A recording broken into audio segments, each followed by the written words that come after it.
Okay, further clarification here. Right before I go to bed, I'm taking my shower and I'm definitely ready to go to sleep here. But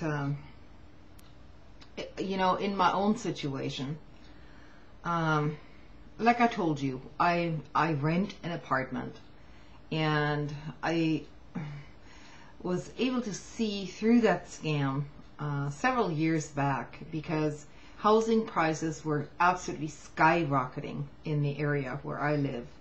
And you know, on average, it would take two income earners for sure to even pay an average mortgage, let alone uh, um, taking on such a mortgage without a down payment.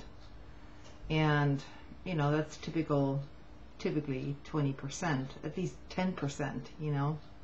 All that was scrapped. And the entire situation, the way I saw it, even back then, and people tried to push me into this, you know. They said, God, interest rates are so low, you can get that loan, you can buy your little condo, and you could make it. You can make you know, your payments will be just the same as your rent. Yeah, with an adjustable rate, a mortgage, you know.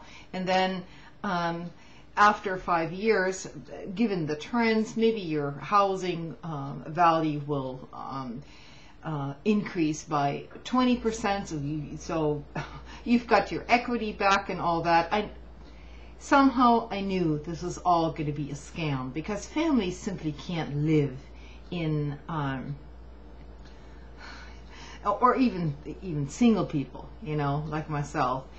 We can't live in a housing pattern where your home is at least $250,000.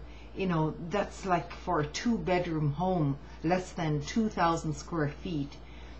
In my case, it would have been a condo, 900 square feet, and that went for $200,000. Okay, plus, you know, homeowners association fees and all that crap. And I didn't jump on it because I didn't buy into that dream. I knew something was wrong with the math there. And so, but it affects me nevertheless, even though, you know, I didn't jump on the bandwagon, because evidently my landlord, who owns the building, did. And guess what is now happening? This was a very well maintained little apartment complex. I mean, it was just, I would call it a little jewel, you know. We have the woods to look out to, and everything was safe. Everything got repaired on time.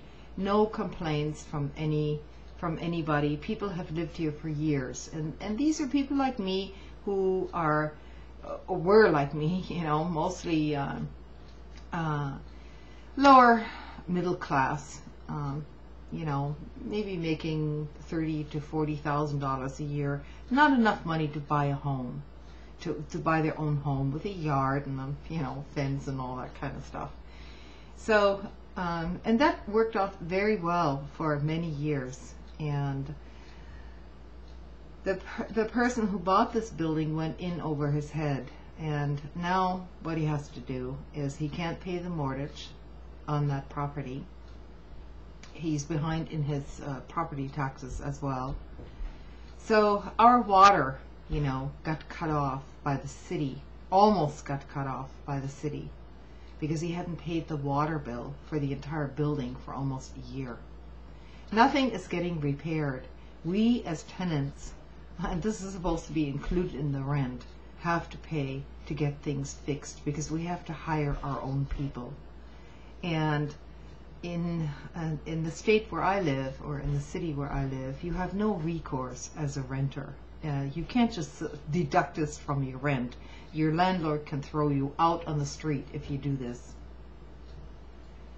And That's not a really comforting situation if now some bank is going to come over and take over the whole building, because they're going to hold on to it in the hopes that some foreign investor is going to buy the damn thing while it's falling apart.